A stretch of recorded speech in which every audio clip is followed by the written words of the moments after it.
नमस्कार प्रेक्षकांनो, तर आपण बघतोय आनंदी या मालिकेचा आजचा म्हणजे 10 तारखेचा एपिसोड. एपिसोडच्या सुरुवातीला इकडे आनंदी समिधाच्या फोटोसमोर उभी आहे. आता छाया तिच्या जवळ आली आणि म्हणतीये, "आनंदीताई, अहो तुम्ही लई मोठ्या मनाच्या आहात हो. एका आईला मारलेली हाक वाया जाणार नाही," असं छायाताई म्हणते. तर आता आनंदी म्हणते, "छायाताई, अहो हे बघा तुम्हाला मी जे काही सांगितलं होतं ते तुम्ही केलंत का?" तर छाया म्हणते, की "होय, केलंय मी ते." तर आता आनंदी म्हणते, "चालू करा मग." तर छाया त्या ब्लूटूथ स्पीकरला युगंधरचा फोन कनेक्ट करते आणि मग त्याच्यावर आता अंगाई लावलेली आहे. अर्थातच जी अंगाई युगंधरने त्या आनंदीला ऐकवली असते, तीच अंगाई आज इकडे आनंदी युगंधरसाठी आणि मुलांसाठी लावते.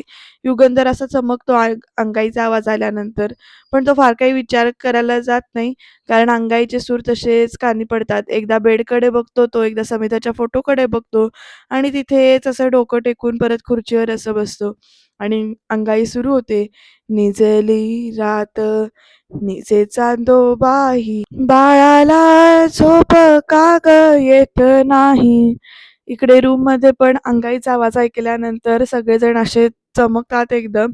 तर आता छाया म्हणते, "आनंदीताई, हा आवाज तर समिताताईंचा आहे ना व?"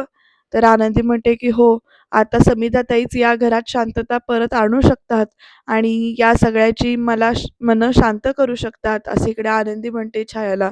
तर छायाला आनंदीच्या या विचारांना म्हणजे खूप कौतुक वाटतं. तर आता बघूया आनंदीच्या डोक्यात जे काही आहे, तर त्याचा इफेक्ट कसा होतोय ते का काहीतरी भलतंच घडतंय. अंगाई जशी-जशी इकडे चालू होते, तसं-तसं प्रत्येकजण इथे हळू शांत व्हायला लागतो इकडे. तर प्रेक्षकांनो, मुलंसुद्धा एकदम अशी त्या अंगाईच्या आवाजाकडे बघत असतात, ऐकत असतात तो आवाज आणि जसं इमोशनल होतात ती सुद्धा. तर युगंधर पण इथे जरासा असा इमोशनल झालेला आहे बरं का प्रेक्षकांनो. आता आनंदी ना हात तसा जोडून ना समिताच्या फोटोसमोर उभी आहे. तर छायासुद्धा विचार करते, की खरंच आनंदीनं जे केलंय ते होईल का? तर प्रेक्षकांनो, इकडे प्रांजल हाक मारतो पृथ्वीला, "दादा, दादा हा आपल्या आईचा आवाज आहे ना?" तर इकडे मितालीसुद्धा म्हणते, की "हो, हो प्रांजल, ही तीच अंगाई आहे रे. जेव्हा जेव्हा आपण म्हणजे आठवतंय का तुला, जेव्हा आपण आजारी असलो, की आई आपल्याला ती कुशीत घ्यायची आणि हीच अंगाई म्हणायची," असं मिताली इथे सांगतीये. पृथ्वी पण असा इमोशनल झालाय. प्रांजलला तर रडू आवरत नाहीये प्रेक्षकांनो आणि इकडे मितालीसुद्धा खूप इमोशनल झाली आहे बरं का. बघूया खरंच यांना शांत झोप लागणं जी काही अपेक्षित होतं, ती तशी लागतीये का? तर आता आनंदी विचार करते, की शक्यतो सगळे झोपले असावेत असं. तर इथे युगंधर खुर्चीतच बसून तिथे पेंग काढतोय म्हणजे झोप लागते त्याला हळू त्या अंगाईनं. तर इकडे पृथ्वी ना खुर्चीतच बसलाय. मिताली सुद्धा बेडवर ना अशी तिथेच उशी बाजूला करते आपली. प्रांजल आपल्या आईचा फोटो घेऊन येतो जाऊन आणि तो पण फोटो घेऊन येऊन ना आडवा होतो बरं का तिथे आणि जो तो असा ना तिथल्या तिथे आहे त्या जागेवर तसाच इथे झोपून गेलेला आहे ती अंगाई ऐकत-ऐकत. युगंधर त्या खुर्चीवर डोळे मिटून पडतो. तर इकडे प्रांजल फोटो घेऊन खाली झोपतो त्याच्या जागेवर जिथे कालच्या एपिसोडमध्ये तो झोपलेला दाखवलेला आहे. तर इकडे मिताली सुद्धा ना बेडवर अशी झोपून जाते आणि पृथ्वी सुद्धा प्रत्येकजण झोपलेला आहे अंगाई ऐकत. आनंदीचा जे काही हेतू होता तो शुद्ध होता आणि ती आता अंगाई ऐकून सगळीजण झोपून गेलेली तरी आहेत. आता उद्या सकाळ झाल्यानंतर वातावरण कसं असेल, नेमकं काय-काय होईल का परत ह्यांच्यामध्ये वादाची ठिणगी उडेल, हे बघत राहणं मात्र इंटरेस्टिंग ठरणार आहे. त्यामुळे एपिसोड शेवटपर्यंत बघा. बघूया पुढे काय-काय घडतंय ते. तर प्रेक्षकांनो, अंगाई इथे आता पूर्ण झालेली आहे. अंगाई ऐकता-ऐकता सगळेजण आपापल्या आहे त्या जागेवर शांत असे झोपून गेलेले आहेत. आता छाया म्हणते आनंदीला, "आनंदीताई, अहो तुम्ही तर कमालच केलीत हो. अहो या घराचा भडका तुम्ही शांत केलाय," अशी छाया म्हणते आनंदीला आणि म्हणते, "तुमच्यामुळे या घरात शांतता आली आहे." तर आनंदी म्हणते, "नाही छायाताई," फोटोकडे जात-जात म्हणते, "आणि हे सगळं समिताताईंमुळेच शक्य झालेलं आहे. आणि मला फक्त या घराची शांतता परत आणायची नाहीये हो. मला हे जी तुटलेली आणि दुरावलेली नाती आहेत ना, तर ही तुटलेली आणि दुरावलेली नाती ती पुन्हा परत जोडायची आहेत.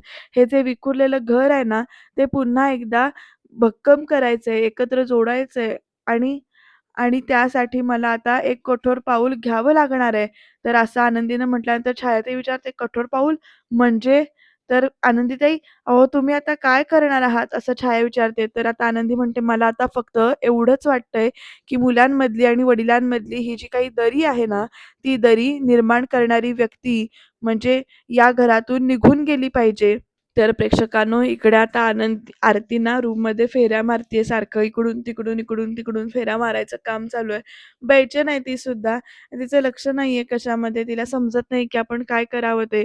तर आरची म्हणते, "ए आरती ताई, इकडे ये ना, बस बरं लवकर." तर इकडे आरती म्हणते, "बोल ना आरचे, काय झालं? मी ऐकतेय तुझं." तर इकडे आरची म्हणते परत एकदा, "तू तू आनंदी दीदीला फोन केला होतास का गं? विचारलं होतंस का तू कशी आहे ती? तिची तब्येत वगैरे बरोबर आहे ना?" तर आरचे, "अगं मला काहीच सुचत नाहीये गं. तिला फोन करू, नको करू. काल तू बघितलं नाहीस मालक साहेब किती टोकाचे चिडले होते, किती रागावले होते ते. कालचे प्रसंग आठवले ना तरीसुद्धा अंगावर काटा येतोय गं माझ्या." असं इकडे आरती म्हणते आणि म्हणते, "मी घाबरले तर मी आहेच आहे, पण मी कन्फ्यूज झालीये." तर आता आरची म्हणते, "आरती ताई, हे बघ तू असं घाबरून कसं चालणार आहे?" असं विचारते आणि म्हणते, "विसरलीस का तू? आपण आनंदी दीदीला काय वचन दिलं होतं ते, की ते विखुरलेलं निंबाळकरांचं घर पुन्हा एकदा एकत्र बांधण्यासाठी आपण दोघी तिच्यासोबत सावलीसारखे उभे राहणार आहोत म्हणून." मग प्रेक्षकांनो, आरती म्हणते आता, की "आरचे, अगं मला सगळं आठवतंय, पण तेव्हा परिस्थिती हातात होती. आता सगळी परिस्थिती हाताबाहेर गेलेली आहे. सगळेच जण त्या घरामध्ये एकमेकांच्या जीवावर उठलेले आहेत." तर आता आरची म्हणते, "आरती ताई, अगं आपण असं हिंमत हारलो तर कसं होणार? आपल्याला आनंदी दीदीसाठी खंबीरपणे उभं राहावंच लागेल. तर आता विचार कर गं. अगं आपण जर का हात टेकले तर तिचं कसं होईल?" असं इकडे आरची म्हणते आणि म्हणते, "ती तर बिचारी त्या इतक्या मोठ्या हवेलीमध्ये एकटीच पडणार आहे ना. मग मग आपण असं कसं होऊ द्यायचं?" असं विचारते ही आरची. तर प्रेक्षकांनो, आरती म्हणते, की "बरोबर आहे. बरोबर आहे आरचे. आपण तिला फोन लावूया. बरोबर आहे तुझं." असं म्हणत आता आरती फोन लावायला बसली पण तोपर्यंत "आरती, ए आरचे" असं म्हणत आता आबांनी एंट्री घेतली बरं का तिथे. तर "आबा" असं म्हणत आरती आणि आर्ची दोघेही खुश होतात. आबा बऱ्याच दिवसांनी आलेत बरं का एपिसोडमध्ये. पण आता आबांच्या येण्यामुळं अजून काय-काय गोंधळ होतो बघूया आपण. कारण त्यांना अजून खरं माहिती आहे का नाही हे आपल्याला जाणून घ्यायचंय. तर इथे आबा येतात आणि बॅगा वगैरे घेतात. आरती, आर्ची दोघी हातातल्या त्यांच्या. आबा असे बसतात बरं का खुर्चीमध्ये आणि "जरा पाणी आण गं." तर आर्ची पाणी आणायला पळते बरं का. आरती तिथेच अशी उभी आहे. आता प्रेक्षकांनो, आबांच्या येण्यामुळे वातावरण जरासं बदललेलं आहे बरं का. "आण, आण" असं म्हणत आबांना आता पाणी दिलेलं आहे. आबा पाणी पितात आणि मग आरती ते ना अशी आता विचार करते, की सांगायचं का नाही. तर प्रेक्षकांनो, आबा बोलायला सुरुवात करतात आता. ते म्हणतायत, "काल मी तो आनंदीचा पुरस्काराचा कार्यक्रम बघितला. लय भारी वाटला तो सोहळा आणि आपल्या मालक साहेबांना एवढ्या मोठा पुरस्कार मिळाला आहे बाई," असं म्हणत कौतुक करतायत आबा आणि म्हणतात, "सगळ्यात महत्त्वाची गोष्ट म्हणजे आनंदीच्या हस्ते तो मिळालाय त्यांना आणि पोरीच्या आयुष्याचं सोनं झालंय सोनं. देवी आई म्हणजे देव न्याय करतोच," असं म्हणत आबा बोलतात इकडे. तर प्रेक्षकांनो, आबा पुढे म्हणतात, "ती पिशवी दे, ती पिशवी दे." तर आता आर्चीना ती पिशवी देते आणि आबा म्हणतात, "त्यात काय आणलंय माहितीये काय?" तर आता आनंदीसाठी आणि मालकांसाठी दोघांसाठी मी भेटवस्तू आणलेली आहे. हे बघ साडी आणली आहे आणि शाल आणली आहे. तर लगेच आरती आणि आर्ची दोघी शाल आणि साडी दोघी जणी बघायला लागतात ती उघडून घेऊन. तर खरंच खूप छान साडी आणि शाल आणली आहे बरं का इकडे. साडी पण मस्त दिसतीये आणि इकडे शाल सुद्धा छान आहे. आता आरती विचारात पडली आहे, की काय करायचं, काय सांगायचं का नाही ते. तर आधी आबा विचारतात, "कशी आहे साडी?" तर "सुंदर आहे," असं म्हणतात दोघी जणी. तर आबा म्हणतात, "आता मी काम करतो, मी जरा हातपाय धुवून येतो आणि आपण ना जरा जाऊया नंतर कौतुक करून येऊया," असं म्हणतायत. तर प्रेक्षकांनो, आबा इकडे फ्रेश व्हायला गेलेले आहेत. पण आता ते फ्रेश व्हायला गेल्यानंतर मात्र इकडे ह्या दोघी टेन्शनमध्ये आलेल्या आहेत आता, की आता काय करायचं? तर आता आर्ची म्हणते, की "आरतीताई, अगं आबांना जर का खऱ्याबद्दल माहिती पडलं तर कसं होणार गं?" असं विचारते. तर आरती म्हणते, "नाही आरचे, काहीही झालं, अगदी काहीही झालं तरीसुद्धा त्या घरात जे काही वादळ सुरू आहे ना, तर हे वादळ ना आबांना कळलं नाही पाहिजे. ते नाही सहन करू शकणार गं." तर आरतीच्या या म्हणण्यावर आरचीसुद्धा अगदी मान डोलावतीये. आता खरंच आबांना हे सगळं सत्य समजण्यापासून राहील का? बघूया आपण. तर प्रेक्षकांनो, आता हळू-हळू सगळ्यांना जाग यायला सुरुवात होतीये. आता पहिले दाखवलंय, की सगळेजण कसे तिथल्या आहे तिथे जागेवर मगाशी सांगितल्याप्रमाणे झोपून गेलेले आहेत. अगदी मिताली सुद्धा आहे तशीच बेडवर तिकडेच आडवी झालेली आहे उशी घेऊन. पृथ्वी आहे तसाच खुर्चीमध्ये झोपून गेला होता आणि प्रांजल आहे तसाच तिथे खाली खालीच्या अंथरुणावर आडवा झाला होता. आता पृथ्वीला हळू जाग येते बरं का प्रेक्षकांनो. तो आता जरासा जागा झालाय, उठलाय तो आणि आता त्याच्या मनामध्ये विचार काय येतायत बघा आणि तो ह्याच्यानंतर पुढे काय घडणार आहे ते बघा. पृथ्वी उठतो, सगळ्यांकडे बघतो आणि आपण सुद्धा कसं खुर्चीत झोपून गेलो होतो ते बघतो. प्रांजलकडे बघून हसतोय तो आधी, म्हणजे छान झोपलेला आहे तो त्याच्यामुळे हसतो. तर आता मनातल्या मनात म्हणतो, "काल रात्री आईची ती अंगाई ऐकून शांत झोप लागली खरी, पण पण कुणी लावली असेल ती अंगाई?" असा विचार या पृथ्वीच्या मनामध्ये आलाय आणि त्याच्यासाठी तो उत्तर शोधत बाहेर पडणार आहे बरं का प्रेक्षकांनो. समजेल का त्याला कुणी लावली होती ही अंगाई आणि त्याच्यानंतर काही वादळ होईल का? बघूया आपण. कारण इकडे युगंधर सुद्धा आता खुर्चीतनं झोपून उठला होता, झोपला होता तो, झोपून उठलाय. आरशाजवळ जातो तो, आपली डोकं वगैरे धरतो आणि मग इकडे-तिकडे तो शोधायला सुरू करतो आणि तेव्हा त्याच्या लक्षात येतं, की त्याचा फोन त्याच्या जवळ नाहीये. तो म्हणतो, "माझा मोबाईल कुठे गेलाय?" खिशात वगैरे हात लावतो तो आणि मोबाईल शोधायच्या नादामध्ये ना बाहेर जातो तो आणि आता बघा प्रेक्षकांनो पुढे काय-काय आणि कशा-कशा गोष्टी घडणार आहेत ते. इकडे आनंदी देवासमोर प्रार्थना करते, हात जोडून उभी आहे. ती म्हणतीये, की "देवा, या घरातली ही शांतता अशीच राहू देत. सगळ्या घरच्यांनी एकमेकांना आधार देऊ देत. आणि कुणाच्याच डोळ्यामध्ये अश्रू येऊ नको देऊस, अशी प्रार्थना करते आनंदी देवाला. आणि आता बघा प्रेक्षकांनो पुढे कसं काय घडतंय ते. बिचारी आनंदी करायला जाते चांगलं, पण घडतंय काहीतरी वेगळंच. आता युगंधर इकडे आलेला आहे हॉलमध्ये आणि त्याला तिथे स्पीकरच्या इथे ठेवलेला फोन दिसतोय. तो आपला फोन उचलतो आणि म्हणतो, "माझा फोन इकडे कसा काय आला?" आणि स्पीकरला तो कसा काय कनेक्ट झाला, असं इकडे युगंधर म्हणत असतो, विचार करत असतो. तोपर्यंत आता मागनं ना पृथ्वी आलाय आणि तो म्हणतोय, "हुशार आहात तुम्ही युगंधर निंबाळकर, मानलं पाहिजे तुम्हाला. किती डोकं लावता हो तुम्ही." असं म्हणत हा पृथ्वी बोलतो आणि म्हणतो, "नाही, आम्हाला वेड्यात काढण्यासाठी नक्की किती बुद्धी लावता हो तुम्ही." तर आता युगंधर म्हणतो, "काय तुला नक्की म्हणायचंय तरी काय? काय केलंय मी?" तर लगेच पृथ्वी म्हणतो, "तुम्ही इतक्या खालच्या थराला जाल याचा मी विचारच केला नव्हता कधी. स्वतःची चूक लपवण्यासाठी आम्ही तुम्हाला माफ करू याच्यासाठी तुम्ही आमच्या आईच्या आठवणींचं भांडवल कराल आणि आम्हाला ब्लॅकमेल कराल असं कधीच वाटलं नव्हतं मला." तर युगंधर म्हणतो, "काय बोलायलायस तू पृथ्वी? अरे, मी कशाला तुम्हाला ब्लॅकमेल करू?" असं युगंधर विचारतोय बरं का. आणि पृथ्वी म्हणतो, "उगाच असं भोळेपणाचा आणू नका आमच्यासमोर. काल रात्री तुम्ही या फोनवरून आईची अंगाई प्ले केली होती, जेणेकरून आम्ही इमोशनल होऊ आणि तुम्हाला तुमची चूक सावरता येईल." तर आता हे सगळं बोलणं ना आनंदी तिथे राहून ऐकतेय बरं का. आता युगंधर इकडे पृथ्वीला म्हणतो, "हे बघ, हा फोन इकडे कसा काय आला हे काही मला माहिती नाही आणि मी हे केलेलं नाही." असं युगंधर म्हणतो. तर लगेच पृथ्वी म्हणतो, "अजून एक खोटं बोललात तुम्ही. ही नाटकं माझ्यासमोर करत जाऊ नका तुम्ही. एक नंबरचे ढोंगी आहात तुम्ही, एक नंबरचे ढोंगी. आधी लग्न नाही केलं हे खोटं बोललात आणि आता अंगाई प्ले केले नाही हे सर्रास खोटं बोलताय. तेही तुम्ही माझ्या तोंडावर बोलताय." तर लगेच नाही पृथ्वीला युगंधर म्हणतोय, "बघ, मी आत्तापर्यंत कधी खोटं बोललो नाही आणि इथून पुढे कधी बोलणार सुद्धा नाही. तू फोन माझ्या रूममध्ये होता, तो इथे कसा आला आणि ही अंगाई कोणी लावली मला काहीही माहिती नाहीये." तर पृथ्वी ना युगंधरचं ऐकूनच घेत नाही. तो म्हणतो, "हो, फोन तुमच्याच रूममध्ये होता आणि याच फोनवरनं अंगाई प्ले झाली." असं पृथ्वी परत म्हणतो. "काय जादू झाली काय या फोनमध्ये लगेच?" आणि आता स्वतःचा चुका लपवण्यासाठी आईच्या आठवणींचा असं खेळ खेळाल, असं भांडवल कराल. तुम्हाला लाज वाटत नाही का हो असं करायला? असं इकडे पृथ्वी चिडून बोलतो. तर युगंधर म्हणतो, "तोंड सांभाळून बोलायचं हां." असं युगंधर म्हणतोय बरं का आता. या दोघांची तू-तू, सकाळ-सकाळ सुरू झाली पृथ्वीला आता युगंधर इकडे विचारतो, "इतका निष्ठुर झालो का मी, की तुमच्या आईची अंगाई प्रचारासारखी वापरेन मी?" तर लगेच पृथ्वी म्हणतो, की "हो, अगदीच करू शकताय तुम्ही हे. जो माणूस आम्हाला अंधारात ठेवून आम्हाला आमच्या आईच्या जागी एका वेगळ्याच मुलीला आणून ठेवू शकतो, तो माणूस काहीही करू शकतो." ते युगंधर चिडून म्हणतो, "बास झालं. माझ्यावर विश्वास नाही ना, तर आधी खात्री करून घ्यायची." तर लगेच पृथ्वी म्हणतो, "पुरावे आहेत म्हणूनच बोलतोय आणि तुमची कुठलीही सफाई ऐकून घेण्यामध्ये मला काहीच इंटरेस्ट नाहीये." तर लगेच इकडे आनंदी म्हणते, "अरे देवा, सगळी गडबड झाली आता. आता मी जर का गप्प बसले तर अनर्थ होईल.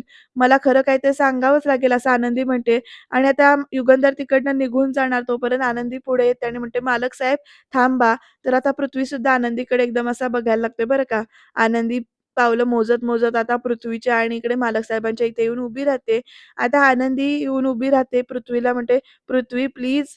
मालक साहेबांना या गोष्टीबद्दल काहीच माहिती नव्हतं असं आनंदी सांगते बरं का आणि म्हणते, "त्यांना तू दोष देऊ नकोस." तर लगेच ना, "ती अंगाई मी लावली होती," असं आनंदी ते सांगते आणि ते सांगितलेलं ऐकल्यानंतर पृथ्वी असा डोळे मोठे करून आनंदीकडे बघतो. तर युगंधर सुद्धा असा ना, परतून बघतो लगेच आनंदीकडे. प्रेक्षकांनो आता बघा पुढे काय घडणार आहे ते. आनंदीनं केलंय चांगल्या मनासाठी, पण इथे तिला वेगळंच काहीतरी बघायला लागणार आहे. आनंदी पुढे म्हणते, काल रात्री तुम्ही सगळे इतक्या टेन्शनमध्ये होतात. तुम्हाला सगळ्यांना शांत झोप लागावी म्हणून म्हणून फक्त म्हणूनच मी ती अंगाई लावली होती आणि मालक साहेबांना यातलं काहीच माहिती नाहीये. त्यांना प्लीज दोष देऊ नकोस, असं आनंदी म्हणते. तर लगेच हा पृथ्वी म्हणतो, "वाह! आनंदी वाह! नाही त्यांना माहीत नसेल कदाचित, पण मला एक गोष्ट ना खूप चांगल्या प्रकारे माहिती आहे," असं पृथ्वी म्हणतो आणि इकडनं निघून जातो बरं का. पण पृथ्वी असा एकदम ना तोडून बोलून निघून जातो आणि तो निघून गेल्यानंतर आता युगंधर बघा आनंदीला काय म्हणतो ते. आनंदीच्या जवळ येतो हा आणि म्हणतो युगंधर आनंदीला आणि विचारतो डायरेक्ट, की "तू स्वतःला कोण समजतेस? तू आहेस कोण? तू या घरची सून नाहीयेस. माझी बायको नाहीयेस तू आणि माझ्या मुलांची आई पण नाहीयेस तू." असं आनंदीला म्हणतो बरं का आणि म्हणतो, "कुठल्या अधिकारानं तू स्वतःला त्यांची आई समजायला लागली हे सगळं बंद झालं पाहिजे हां. आणि आजपासनं तू किचनच्या बाहेर यायचं नाही. या शब्दात आता मालक साहेबांनी बोलले बरं का आणि म्हणतो, "मला तुझं तोंडही बघायचं नाही," असा हा युगंधर सांगतो आणि म्हणतो, "चुकूनही माझ्या आणि माझ्या मुलांच्या मध्ये यायचं नाही. आमच्या समोर सुद्धा यायचं नाही. पोहोचलं?" असं विचारतो आणि तिकडनं त्याचा फोन घेतो आणि निघून जातो बरं का प्रेक्षकांनो हा युगंधर. आणि बिचारी आनंदी तिथेच अशी सुन्न अशी उभी राहिली आणि हे सगळं बोललेलं शिल्पात त्याने ऐकलेलं आहे आणि तिला एक वेगळीच शांतता मिळाली, एक खुनशी असूया शिल्पात त्याच्या चेहऱ्यावर आलंय बरं का. पण प्रेक्षकांना आता रूममध्ये गेल्यानंतर बघा काय-काय घडतंय ते. तर इकडे प्रांजल ओरडतो आणि म्हणतो, "काय? हे सगळं त्या आनंदीने केलं?" तर इकडे मिताली मान डोलावते. तर प्रांजल विचारतो, "त्या मुलीची इतकी हिंमत, की अच्छा म्हणजे आईची अंगाई लावायची, आपल्याला इमोशनल करायचं आणि तिच्या बाजूने वळवायचं. आला प्लॅन, प्लॅन मस्त. Yes, yes, yes, yes, yes. नाही, नाही, नाही, नाही. या मुलीची मस्ती ना मी जिरवूनच राहणार आहे आणि मी नाही सोडणार आहे आता मुलीला. खूप झालं आता." असा हा प्रांजल चिडून बोलतो. आता पृथ्वी तिथेच म्हणतो, "प्रांजल आता या विषयावरती डोकं लावण्याची काही गरज नाहीये. कोणी काही बोलणार पण नाहीये." तर हा प्रांजल म्हणतो, "व्हॉट डू यू मीन? कुणी काही करणार नाही म्हणजे काय? काय म्हणायचंय काय तुला? अरे म्हणजे ही मुलगी आपल्यासोबत इमोशनल कार्ड्स खेळणार आणि आपण काय करायचं? आपण गप्प बसून राहायचं. काय म्हणतोयस काय तू?" असं प्रांजल चिडून विचारतोय पृथ्वीला. तर पृथ्वी म्हणतो, "मी तिचे इमोशनल कार्ड जे काही आहे ते काढून फेकून दिलंय. आजपासून ती आपल्या समोर सुद्धा येणार नाही. तिची जागा फक्त आणि फक्त किचनमध्ये असणार आहे." असा हा पृथ्वी सांगतो. तर प्रांजलना विचारात पडतो. तर इकडे प्रेक्षकांनो आत्या पण जरासं काहीतरी डावपेच आखण्यात गुंगलेली आहे बरं का. तरी ते पृथ्वी परत एकदा सांगतो, "ती आपल्या समोर येणार नाही. त्यामुळे या विषयात डोकं लावणं बंद करा. मी एका कामासाठी बाहेर जातोय आणि तुम्ही तुमची काळजी घ्या." असं सांगून ना इकडे पृथ्वी आता बाहेर पडतो बरं का. पण पृथ्वी गेल्यानंतर इथे प्रांजलचं जे काही चिडचिड चालली आहे ना, ती जे वरच्या लेव्हलचीच दाखवली आहे जरा कमी. तर इथे तो म्हणत असतो प्रांजल, "नाही, नाही दादा कितीही काही बोलला तरी मी त्या आनंदीला सोडणार नाहीये. त्या आनंदीची मस्ती मी जिरवूनच राहणार आहे." मिताली म्हणते लगेच, "प्रांजल, अरे प्रांजल तू हे बघ शांत हो आधी आणि आता दादाच बोललाय ना, की त्याने आता विषय हँडल केलाय. मग तू कशाला अजून भांडण वाढवतोय?" तर प्रांजल म्हणतो, तू मला काय समजावतेस? मला काय समजवतेस तू? ती काय फक्त पृथ्वीदादाची आई आहे. ती माझी पण आई होती, तुझी पण आई होती आणि तिचं जर का नाव घेऊन कोणी आपल्याशी असे खेळ खेळत असेल ना, तर त्या व्यक्तीला मी सोडणार नाही." असं प्रांजल चिडून म्हणतो. "अजिबात सोडणार नाही. त्या आनंदीची ना मस्ती जिरवलीच पाहिजे आता. आय विल पनिश हर," असं म्हणतो. तर आता शिल्पा त्या तिकडनं म्हणते, "प्रांजल." तर लगेच प्रांजल शिल्पा त्याला पण म्हणतो, "आत्तू हे बघ तू यात पडू नकोस," असं सांगतो आणि "मी आधीच सांगतोय तू मला काही सांगायला जाऊ नकोस. मी नाही ऐकणार आहे कुणाचं." तर लगेच शिल्पा आत्या म्हणते, "नाही प्रांजल, तुझं बरोबर आहे." आता बघा शिल्पा आत्या कशी म्हणते, "तुझा रागही अगदी योग्य आहे," असं म्हणते बरं का आणि म्हणते, या सगळ्यामध्ये मी तुमच्या पाठीशी आहे," असं सांगते बरं का प्रांजलला. ही शिल्पा आत्या आणि म्हणते, "काळजी करू नकोस तू आणि सांग, की काय करायचंय नेमकं? काय करणार आहेस? तुझ्या डोक्यात काय आहे?" असं म्हणते. तर ह्या प्रांजलच्या डोक्यात काहीतरी आहे बरं का प्रेक्षकांनो. मिताली सुद्धा लगेच तयार होते आणि आता शिल्पा आत्यानेच इथे ग्रीन सिग्नल दिलाय म्हटल्यावर या प्रांजलच्या डोक्यात काहीतरी आयडिया शिजतीये. बघूया आता काय होणार आहे ते. तर इकडे आनंदीना देवाला प्रार्थना करत असते. ती म्हणते, "देवा काहीही करून मला म्हणजे पण मला माफी मागण्याची एक संधी तरी दे असंही प्रार्थना करते आणि म्हणते माझ्यामुळे या कुटुंबावर एवढं मोठं संकट आलेलं आहे, तर मला एखादा प्रायश्चित्ताचा मार्ग तरी दाखव. तर तोपर्यंत ना प्रायश्चित्ताचा मार्ग हवाय ना तुला असं म्हणत प्रांजलने तिथे एंट्री घेतली आणि तो म्हणतो गुड चल मी दाखवतो तुला प्रायश्चित्ताचा मार्ग काय ते. तर इकडे आनंदी म्हणते प्रांजल सांग ना मला मी मी काय करू? मी कशी माफी मागू तुमची? असं विचारते आनंदी. तर प्रांजल म्हणतो काही नाही एकदम सोपं आहे आणि तो काहीतरी सांगतोय बरं का प्रांजल इकडे आनंदीला. पण ते सगळं ना म्हणजे म्यूटमध्ये दाखवलंय. ते आत्ताच रिव्हील केलेलं नाहीये आपल्यासमोर. कदाचित येणाऱ्या भागांमध्ये आपल्याला कळेल, की प्रांजलने नेमकं काय सांगितलेलं असतं आणि तिथे छायासुद्धा उभी आहे आणि प्रांजलचं जे काही म्हणणं ऐकून छायाच्या चेहऱ्यावरचे सुद्धा एक्सप्रेशन इथे बदलतात. आनंदी सगळं म्हणणं प्रांजलचं ऐकून घेते. तर प्रांजल पुढे म्हणतोय, की "नाही तुला खूप गिल्टी वाटतंय ना, तर सगळं गिल्ट बाहेर काढायचा तुझा." असं इकडे प्रांजल म्हणतो आणि म्हणतो, "बोल, तू आहेस का तयार? आहे का ताकद तुझ्यामध्ये? करणार का?" तर आनंदी क्षणभर विचार करते आणि म्हणते, की "हो, जर याने तुमच्या मनाला शांती मिळणार असेल, तर ठीक आहे, मी करायला तयार आहे." असं आनंदी म्हणते. तर प्रांजल पण म्हणतो, "हं, ठीक आहे." तर बिचारी छाया ना अशी आनंदीकडे अशी वेगळ्या नजरेनं बघत उभी आहे. आनंदी म्हणते, की "चल." तर इकडे प्रांजल पण म्हणतो, "ठीक आहे, चल." असं म्हणत दोघं निघून जात असतात. तर छाया हाक मारते आणि म्हणते, "आनंदीताई, अहो, काय बोलताय तुम्ही हे? हे काय चाललंय? कसं करणार आहे तुम्ही हे?" तर आता आनंदीनं अशी मान बाजूला करते. इकडे छायाताई म्हणते परत, "आणि तुम्ही विसरलात का? मालक साहेबांनी काय सांगितलंय, की किचनच्या बाहेर एक पाऊल सुद्धा ठेवायचं आणि तुम्ही जर का बाहेर पाऊल ठेवलंत आणि हे जर का मालक साहेबांना कळलं, तर ते लई भडकतील बघा." तर आनंदी म्हणते, "छायाताई, अहो, आता मला मालक साहेबांच्या रागाची भीती नाहीये." असं म्हणते बरं का. आणि म्हणते, "मला भीती वाटते, ती या मुलांच्या तिरस्काराची भीती वाटते." असं म्हणत आता आनंदी पुढे म्हणते, की "आणि जर का हे करून ते मला प्रायश्चित्त द्यायची एक संधी देत असतील, तर मला हेही मान्य आहे." तर प्रेक्षकांनो तिच्या या म्हणण्यावर प्रांजल बघा कशी रिॲक्शन देतोय ते. आता नेमकं काय सांगितलंय ते कळणार आहे उद्याच्या भागात. त्यामुळे तुम्ही चॅनलला सबस्क्राईब करून ठेवा. प्रांजलनी नेमकं आनंदीला काय सांगितलंय आणि आनंदी खरंच घर सोडून जाणार का? का अजून कुठलं वेगळंच वळण येणार ते जाणून घेऊया. त्याच्यासाठी तुम्ही चॅनलला सबस्क्राईब करून ठेवा आणि बघायला विसरू नका आनंदी. आणि हो, छान-छान कमेंटसुद्धा करा. Thank you.